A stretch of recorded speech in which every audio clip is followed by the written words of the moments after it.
Le marché de l'immobilier en Algérie, il est extrêmement tendu en ce moment.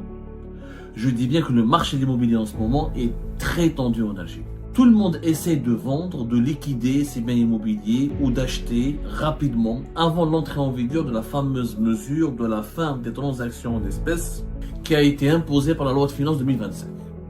La loi de finances 2025 entrera en vigueur à partir du 1er janvier 2025. Quelle est la conséquence? C'est lié au marché immobilier. On est en train de se diriger vers un effondrement. Les promoteurs, les vendeurs, SMASA, les agents immobiliers, les constructeurs de logements s'attendent à un effondrement de ce marché de 30 à 40% dès le 1er janvier 2025. Donc, rien à faire de la situation. Oui, la population algérienne n'a pas choisi le cash par amour pour le cash. Elle utilise le cash parce que on est dans un pays qui est sous-développé financièrement. La majorité des acheteurs dans l'immobilier, ils essaient d'acheter rapidement pour ne pas payer en cash en 2025. Et d'ailleurs, la majorité des propriétaires immobiliers sont en train d'essayer de vendre à tout prix maintenant. Il y a même des propriétaires d'appartements ou de villas qui demandent à leurs clients, achetez, c'est pas grave, ne paye pas maintenant la totalité de la somme. Le marché de l'immobilier en Algérie, il est extrêmement tendu en ce moment. Je dis bien que le marché de l'immobilier en ce moment est très tendu en Algérie. À un mois de la fin de l'année 2024, tout le monde essaie de vendre, de liquider ses biens immobiliers ou d'acheter rapidement avant l'entrée en vigueur de la fameuse mesure de la fin des transactions en espèces ou de la fin des transactions en cash pour l'achat des biens immobiliers qui a été imposée par la loi de finances 2025. La loi de finances 2025 entrera en vigueur à partir du 1er janvier 2025. Et l'une des mesures phares de cette loi de finances qui va bousculer dangereusement, et je vais expliquer pourquoi dangereusement, mais aussi totalement le quotidien des Algériens et des Algériens, d'ailleurs on ne sait même pas si cette mesure sera vraiment maintenue jusqu'à la fin de l'année 2025, c'est la fin des transactions en espèces. Rappelez-vous, le projet de loi de finances 2025, la loi de finances 2025, telle qu'elle a été adoptée, elle va obliger les Algériens et les Algériens à ne plus utiliser l'espèce ou le cash pour acheter de l'immobilier, des voitures ou dans les assurances. Ce seront les trois secteurs qui seront touchés, plus le secteur des bateaux et des yachts, où on ne peut plus aussi utiliser du cash pour acheter des biens ou pour échanger des biens. Cette mesure, elle s'explique, les autorités algériennes l'ont expliqué par leur volonté de lutter contre l'usage de l'informel, lutter contre l'évasion fiscale, de réguler les flux financiers et de récupérer de l'argent du cash, de l'informel, de l'argent qui circule hors circuit bancaire, et de lutter donc contre le blanchiment d'argent aussi, parce que beaucoup de réseaux mafieux blanchissent l'argent dans l'immobilier ou dans l'achat des voitures. L'objectif et le but des autorités algériennes est légitime, il est même noble. C'est noble du point de vue économique de vouloir récupérer l'argent, encadrer les flux financiers, empêcher le blanchiment d'argent, empêcher l'évasion fiscale. Sauf que cette mesure a été appliquée brutalement du jour au lendemain dans un environnement économique et social qui est totalement inadapté à l'application de cette mesure. Quelle est la conséquence? C'est lié au marché immobilier. On est en train de se diriger vers un effondrement. La majorité des acteurs de ce marché que nous avons interrogés, les promoteurs, les vendeurs, SMASA, les agents immobiliers, les constructeurs de logements, s'attendent à un effondrement de ce marché de 30 à 40% dès le 1er janvier 2025. D'ailleurs, au jour d'aujourd'hui, au jour où je vous parle, depuis le 17 octobre, depuis la médiatisation et depuis qu'on a rendu public le projet de loi de finances 2025 où il y a eu cette mesure radicale, elle est radicale parce qu'elle n'a pas été décidée selon un échéancier, selon un calendrier, on n'a pas prévenu les Algériens. On leur a pas dit la moitié de la transaction d'une voiture ou d'un logement devra se faire par un autre moyen que l'espèce, que le cash. On leur a pas dit à partir de 2026, de 2027, on leur a dit dès janvier 2025, vous pouvez plus utiliser votre cash, vous pouvez plus acheter un logement en cash, ni acheter une voiture en cash, ni payer vos assurances en cash. Donc c'était brutal. On leur a pas donné le temps de se préparer. Encore une fois, nous sommes dans un pays où le cash domine la vie des Algériens et des Algériens. Pour faire les courses, les Algériens et les Algériens utilisent à 90% le cash. Pour ne pas dire à 100%. Dans le marché immobilier, par exemple, on a fait notre enquête, entre 50 à 60% des transactions se font en cash. Dans certaines régions du pays, c'est plus de 80% des transactions se font en cash. il y a uniquement la capitale Alger, un peu Bjaya, un peu Oran, etc., où les transactions sans cash, et par moyen bancaire, sont entre 40 à 50, il y a moitié cash, moitié transaction bancaire. Virement bancaire ou autre moyen de paiement bancaire. Mais le cash domine. Le cash domine la vie des Algériens et des Algériens. Ils n'ont pas fait ce choix. Ils n'ont pas choisi délibérément de subir cette domination. Parce que nous avons un système bancaire, encore une fois, archaïque. Comme on l'a expliqué dans l'émission précédente, concernant ce dispositif informel et inquiétant qui empêche les Algériens et les Algériens de déposer le cash dans leur compte bancaire parce qu'on leur demande des justificatifs. Mais ils n'ont pas de justificatif parce qu'on a toujours vécu dans le cash. On n'a jamais eu un système bancaire, on n'a jamais eu un système bancaire développé, moderne.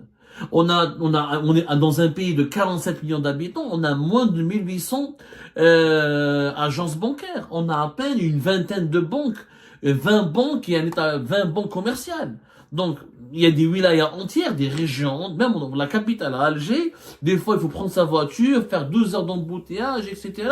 pour trouver une agence bancaire. Et les banques en Algérie, elles sont sous-développées. Elles n'ont pas développé comme il se doit le paiement en ligne, elles n'ont pas développé le paiement mobile. Pour avoir une carte bancaire, c'est extrêmement compliqué. Pour trouver un distributeur automatique, c'est extrêmement compliqué. Là, comme des chiffres, par exemple, l'utilisation des cartes électroniques, dans 80% des cas, en Algérie, on utilise une carte électronique pour retirer l'argent. Pour retirer l'argent au niveau d'un distributeur automatique. C'est-à-dire, on n'utilise pas une carte électronique pour faire un paiement en ligne ou là pour payer avec, mais juste pour retirer de l'argent. Parce que quand on doit aller, quand on va dans un supermarché ou etc., on paye toujours par cash. La majorité écrasante des commerçants, alors que depuis 2020 et 2021, on essaye d'imposer l'usage d'un terminal de paiement électronique, mais la majorité écrasante des Algériens et des Algériens n'ont pas de terminal de paiement électronique. 80% des commerçants algériens continuent d'utiliser le cash et d'encaisser le cash. Donc, rien à faire de la situation. Oui, la population algérienne, n'a pas choisi le cash par amour pour le cash. Elle utilise le cash parce que on est dans un pays qui est sous-développé financièrement. On n'a pas des moyens, on n'a pas un système financier qui est moderne. Voilà, on n'a que le numéro en termes de distributeur automatique de billets, on n'a que 1665 à travers dans un pays de 47 millions d'habitants. C'est très très peu. Algérie Post, elle est en train de développer un projet pour se doter de 1000 nouveaux distributeurs automatiques, mais c'est très peu. Donc, pas de distributeur automatique. Les cartes électroniques, je ne peux pas les utiliser pour payer en ligne. Le paiement en ligne est sous-développé. Le paiement mobile est sous-développé. On est obligé d'utiliser le cash. Donc, les acteurs de l'immobilier, comme les acteurs du marché automobile, comme tout le marché, comme tous les autres secteurs de tout le marché algérien, de tout ce qui est consommable, de tout ce qui est dans le commerce, et ben, ils utilisent de façon privilégiée le cash. Parce que on a toujours vécu comme ça en Algérie. Bien sûr, on doit changer. Mais pour changer, il faut des étapes. Il faut un processus. Quand on fait le changement brutal, on produit des conséquences brutales. La conséquence brutale, c'est que la majorité des acheteurs dans l'immobilier, ils essaient d'acheter rapidement pour ne pas payer en cash en 2025. Parce que le problème, c'est que quand on va plus payer en cash, le souci, c'est que depuis 2023, et ça s'est accentué en 2024, on en a parlé dans l'émission précédente, c'est que les banques algériennes n'acceptent plus le cash des Algériens et des Algériens. Les dépôts de sommes en cash, des espèces dans les comptes bancaires en Algérie, est devenu une mission extrêmement compliquée et risquée, puisque les banques algériennes demandent des justificatifs.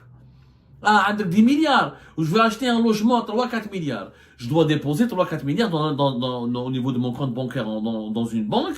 Il faudrait que la banque soit vraiment réactive, etc., pour qu'elle puisse m'ouvrir un compte bancaire, me donner un chéquier, une carte bancaire, etc. Je dois déposer en cash l'argent que j'ai, 4-5 milliards, et ben la banque va me demander du justificatif. Je ne peux pas les justifier, puisque cet argent provient de mes économies, de mes activités dans l'informel, ou là d'un héritage, et le cash, il est hérité, on est utilisé, il n'y a rien qui peut prouver matériellement le cheminement ou la provenance de ce cash, puisque nous avons encore une fois 67 milliards de dollars, l'équivalent de 67 milliards de dollars de liquidités qui échappent au circuit bancaire. Et tout l'argent, même l'argent qui sort des banques, il est utilisé en cash. Comme en Algérie, depuis 2022, on sait que 80% des utilisations des cartes de paiement électronique, c'est pour retirer du cash. C'est pour retirer du cash des distributeurs automatiques. Donc, il n'y a aucun moyen de garantir une traçabilité complète du cash dans notre pays. Donc, c'est les banques m'empêchent de déposer mon cash, déposer mes espèces en me demandant des justificatifs, je ne peux pas acheter je ne peux pas acheter l'appartement. Du coup, le propriétaire de cet appartement ne pourra pas vendre facilement. Donc, les prix sont en train de baisser. Depuis octobre 2023, les prix de l'immobilier sont en train de baisser d'au moins 10%. Et la majorité des acteurs de ce secteur que nous avons interrogés s'attendent à ce que cette baisse, cette chute atteigne les 40% au bout du troisième ou du quatrième mois d'année 2025. Et d'ailleurs, la majorité des propriétaires immobiliers sont en train d'essayer de vendre à tout prix maintenant.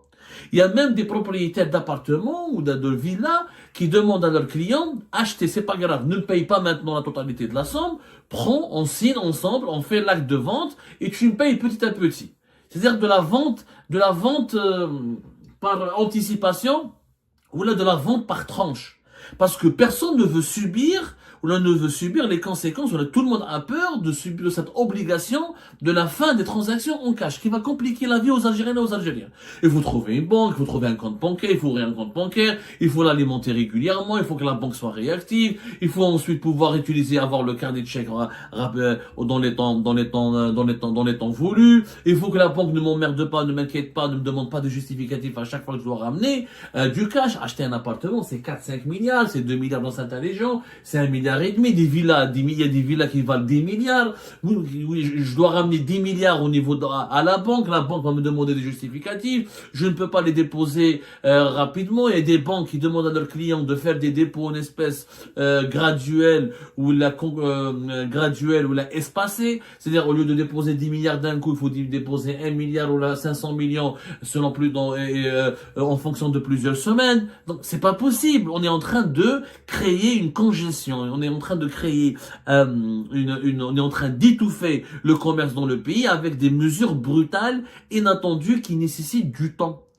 Pour mettre fin aux transactions en espèces, il faut qu'il y ait d'autres moyens de paiement qui sont développés. Tu développes les moyens de paiement alternatifs, fais-moi encore une fois 3000, 4000, 5000 agences bancaires à travers le pays, fais-moi 10 000 distributeurs automatiques à travers le pays, développe le paiement en ligne, développe des banques modernes qui peuvent proposer un chéquier en une semaine, ou là en 3 jours, au lieu d'avoir un chéquier en 1 mois, ou là 2 mois, ou là 3 mois, une carte de retrait électronique, ou une carte de paiement électronique en une semaine, 2 semaines, au lieu d'attendre 3 mois ou là 4 mois. Et ce jour-là, oui, on ne pourra plus utiliser le cash. Ce jour-là, ça serait justifié, ça serait logique et légal et rationnel de demander aux Algériennes et aux Algériens de ne pas utiliser le cash. Mais là, tu utilises le cash encore. Tu leur dis, il faut plus payer en espèces. En France, par exemple, le paiement en espèces, il est limité à 1000 euros. Au-delà de 1000 euros, tu peux pas payer en espèces. Mais en France, il y a de quoi payer avec les comptes bancaires. En France, c'est très facile d'avoir des comptes bancaires. Il y a les banques en ligne, il y a les banques classiques. Les distributeurs automatiques en France sont très nombreux. C'est pas la même chose. Donc, c'est pour ça que le pays, en France, tu peux ne pas payer, tu ne dois pas payer en espèces au-delà de 1000 euros. Mais en France, c'est combien? Il y a 725 établissements de crédit, et il y a 425 établissements bancaires. Le nombre de distributeurs automatiques en France, distributeurs automatiques en France, le nombre, comparé avec l'Algérie, et vous allez voir, ça n'a rien à voir. Le nombre de distributeurs automatiques en France, il est plus de 44 000. Alors qu'entre 46 000 et 44 000 distributeurs. En Algérie, on n'en a même pas 1000 et quelques. Qui va essayer de dire, comment veux-tu que je n'utilise pas le cash? Donc, il y a un problème au niveau des dirigeants algériens actuellement. Ils sont en train de se précipiter. Ils ont des buts qui sont louables. C'est noble, encore une fois, de la part du gouvernement de vouloir limiter l'utilisation du cash, lutter contre le blanchiment d'argent, l'évasion fiscale, l'informel, de contrôler les flux financiers du pays. C'est tout à fait noble, mais il faut des mécanismes, il faut des stratégies au préalable. Sans développement du secteur bancaire et du secteur financier, on n'y arrivera jamais. Là, les gens paniquent dans l'immobilier, par exemple. Ça sera la même chose pour les voitures. Et les gens vont paniquer. Personne ne va acheter. Les gens ne vont pas pouvoir acheter parce qu'ils ne pourront pas justifier. Et ça sera compliqué d'acheter. Il faut passer. Il y a des régions, il y a des daïras entières où il n'y a pas beaucoup de banques. Moi, j'ai vécu des daïras en Algérie, où il y a 50 000, 100 000 habitants, voire même, il y a des villes de 200 000, 300 000 habitants, il y a 2-3 agences bancaires. En Algérie, des fois, rappelez-vous, lors des jours de l'Aïd, lors des jours fériés, pour aller retirer de l'argent, il faut faire la queue. Des fois, il faut avoir des connaissances au niveau de la poste ou là au niveau de la banque pour que quelqu'un te fasse passer afin que tu puisses récupérer ton salaire ou ton argent en espèces. Donc, ça ne marchera pas. Les prix vont s'effondrer. Vous allez me dire, ah, le marché immobilier, c'est bon, tant mieux pour les acheteurs. Pas vraiment. Il faut savoir que le marché immobilier en Algérie, il pèse presque $1 milliard. Il est estimé à 995 millions de dollars, à peu près. $1 milliard. Les prix de l'immobilier en Algérie baissent déjà. Il faut que depuis 2017 et entre 2017 et 2021, la baisse, elle est sensible. On parle d'une baisse de 15 à 14% selon les chiffres de la Caisse nationale du logement. Il y a eu des statistiques qui ont été faites là-dessus, etc. Par exemple, on annonce que le prix moyen d'un appartement de 80 mètres carrés, il était de 8,1 millions de dinars en 2017. On passe à 7,5 millions de dinars depuis 2021. Il y a eu vraiment de baisse. Les prix, par exemple, sont basses on parle pour les maisons individuelles, les petites villas à une maison individuelle. On est passé d'un prix moyen de 27 millions de dinars à un prix moyen de 24,5 millions de dinars en 2021. Donc déjà le marché de l'immobilier en Algérie il a été secoué par l'impact de la Covid-19, par la fermeture des frontières, par tout ce qui s'est passé entre 2020 et 2022, et la situation économique et politique du pays. De moins en moins de personnes ont investi dans l'immobilier, beaucoup de personnes n'ont pas acheté, et le marché de la location est aussi là reculé, et déjà il y a eu beaucoup de recul, il y a eu vraiment beaucoup de recul. Par exemple, il y a des segments dans le marché immobilier, il y a eu des baisses de 25 à 30%. Comme c'est le cas des maisons individuelles, le prix du mètre carré, il a reculé dans plusieurs wilayas. Déjà, il y avait une crise dans l'immobilier. En Algérie, l'immobilier est en crise. Les gens n'achètent plus comme avant, les banques ne donnent pas de crédit comme avant. On a connu les 2 années, 2020, 2021, 2019, crise politique, 2020, Covid-19, 2021, l'impact de la Covid-19 et 2022, l'entrée l'entrée en vigueur d'une politique économique très sévère, très restrictive, où la croissance économique n'était pas au rendez-vous. Les gens n'ont pas beaucoup investi. Parce que l'immobilier, c'est quoi? C'est essentiellement de l'épargne en Algérie. C'est des gens qui ont de l'argent, qui achètent des appartements pour leurs enfants, ou là, qui font des maisons individuelles, ils font des maisons secondaires pour se doter de patrimoine. Les autres n'achètent pas, ils font au-delà d'ADL, ou là des logements sociaux, ou là ils construisent des logements, ou là des villes, des maisons, mais sur plusieurs années, ils économisent, la plupart c'est des maisons inachevées, qu'il va achever petit à petit. Mais ceux qui achètent beaucoup, les principaux investisseurs dans l'immobilier en Algérie, c'est les personnes riches qui font de l'épargne et qui constituent un patrimoine. Des maisons secondaires, plusieurs appartements, qu'ils mettent ensuite à la location, etc. C'est des investisseurs. Donc, tu leur dis d'acheter plus en cash. Ils ont que du cash. Ils ne peuvent pas tout justifier au niveau de la banque parce qu'il n'y a rien à justifier. Ils ne peuvent pas justifier. Le pays entier vit dans le cash. Il faut savoir que dans tout le secteur commercial en Algérie, les transactions en cash, c'est au-delà de 50%. Il n'y a pas un secteur en Algérie où ce soit le commerce de gros, de détail, l'électroménager, les produits mécaniques, les articles, les vêtements. Il n'y a pas un secteur où l'utilisation du cash, elle est à 40%. C'est pas cash. Ça n'existe pas. On est un pays de cash.